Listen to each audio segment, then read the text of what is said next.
珠海有一間非常之奇怪嘅大排檔，竟然有一道菜我從來都未食過嘅，究竟有咩特別？究竟佢好唔好食呢？教他。首先第一個我哋嗌一個呢個冰雪香橙咕嚕肉啊，O 唔 OK 啊？ OK。第二樣整翻個你女仔最中意嘅皮皮蝦，O 唔 OK 啊？咁豪氣，好啊！順便整多個泰汁酸辣黑虎蝦，可唔可以啊？嗌好多嘢喎，粗粗地再嗌多啲燒烤啦，少少地咩牛肋粒啊、咩粉腸啊、雞中翅啊，全部嗌一份試下好唔好啊？太多啦，食唔晒啊！怕咩啫？今日你買單嘛，唔使驚我呢樣嘢，我都 OK 㗎。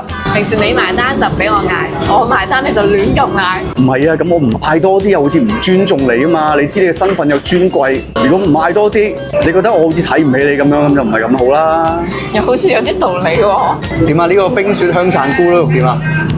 個皮好脆，而且咧香橙味好濃，所以中意橙味嘅你咧應該會好中意。喂，你食第5嚿咯，要留翻啲俾我啊！呢個泰式酸辣蝦你覺得點啊？呢個泰式酸辣味好重，中意食泰式酸辣嘅你應該會好中意。哇！大排檔都有食三文魚塔塔，好似好高級咁喎。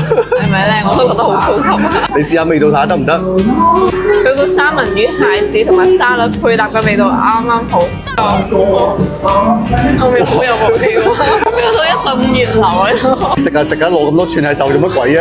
驚死人哋食咗你咁。我未試過燒烤燒粉腸喎。點解你覺得燒粉腸會唔會太韌呢？唔韌喎，呢個反而我都幾推薦呢個粉腸嘅。你果然係一個粉腸啊！呢個粉腸嚟嘅。如果你唔介意，你可以剝多隻俾我試下。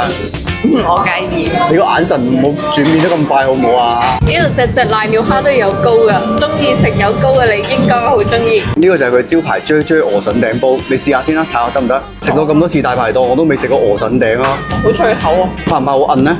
唔怕好韌，咬得開，而且啲啫啫味都夠濃。正唔正啊？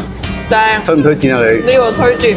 嗱，食咗咁多樣餸咧，你覺得邊3樣係你最中意咧？嗱，唔使同我客氣啊，放膽講出嚟就得噶。我覺得強烈推薦香橙咕嚕肉同埋呢個啫啫鵝腎頂，仲有呢個烤粉腸我都覺得好正。中意食粉腸嘅人可以過嚟呢度試一下。如果你咁啱喺橫琴中央會又咁啱想食啲特色嘢，可以嚟試下呢個香港仔大排檔，嗰啲出品真係幾有特色。